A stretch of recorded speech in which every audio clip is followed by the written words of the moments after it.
Hey everyone, Chris here with Simple Tech. We have a new Simple Tech tip today as part of our macOS Fundamentals series where we help you take the stress out of IT. In this episode, we're going to quickly discuss customizing the desktop wallpaper on your Mac. This video is going to be great for a new Mac owner looking to get started in making their new Mac their own, really kind of like personalizing it to make it their own. We're going to go ahead and showcase how you can go ahead and change that desktop wallpaper or background picture, however you prefer to say it, and some additional options that you might encounter along the way and what they mean and what to do about them. So we really hope that you enjoy this video. Don't forget to like and subscribe and hit us up with a comment if there's a certain video that you want to see or if there's a question that you might have. So if you're ready to go, let's get started.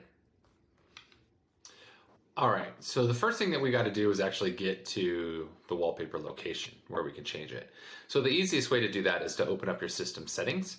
You can go up to the Apple logo in the top left-hand corner. It's what I know everybody has on their machine, and then go ahead and come on down to system settings. And we're going to go ahead and open that up.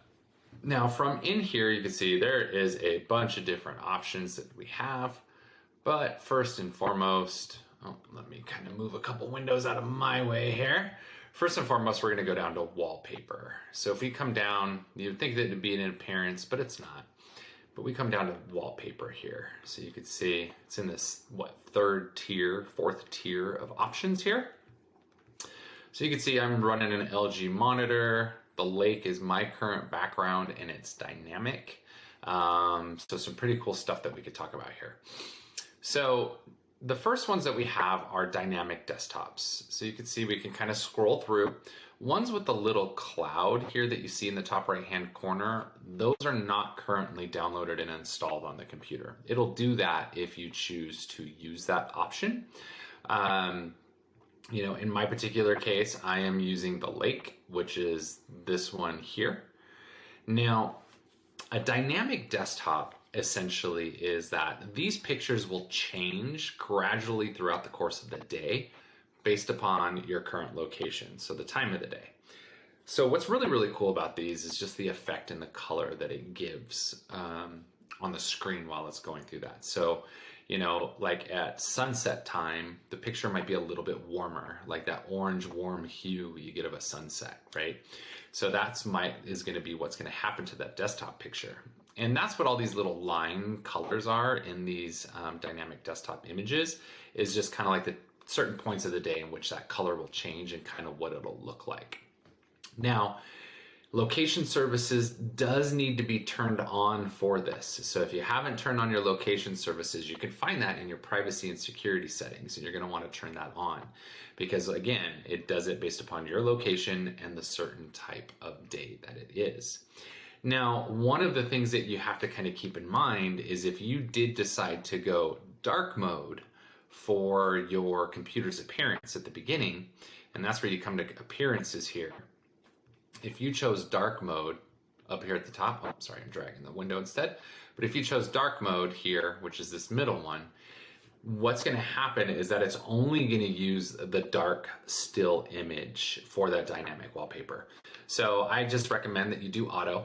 Now, if you don't want your desktop to change back and forth, then choose light or dark. But just know that, that dynamic aspect of that wallpaper is going to be different with it not set properly.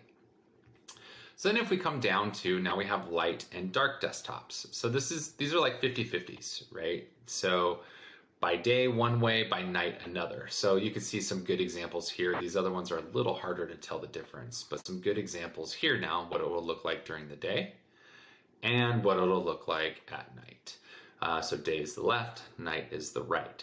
So these pictures just simply switch from light to dark at sunset based upon your location. Now again, if you have a dark mode turned on, it's just going to use the dark image. So you do need to change it to automatic or even just the light. If you do it to light, it will still switch. But once you choose dark mode's the image it's always going to check, and it's always going to do first. Now, you got desktop pictures. These are just basic pictures of desktop images. You can see a lot of previous Mac ones that are hiding in here. You saw Catalina. You'll see some different Big Sur ones. You'll see a lot of different desktop pictures that are in here. These pictures remain static through the day, so they won't change. Now, keep in mind too, like with all these little clouds, you can see I don't use these because they have all these little clouds. That with these particular images, sorry, I have to move this because I can't see it. It's behind my camera, actually. With all these particular images, you do need an internet connection in order for them to download. So just kind of keep that in mind. If you're offline for some reason, it's not going to work. Now, at the very bottom here, we have colors.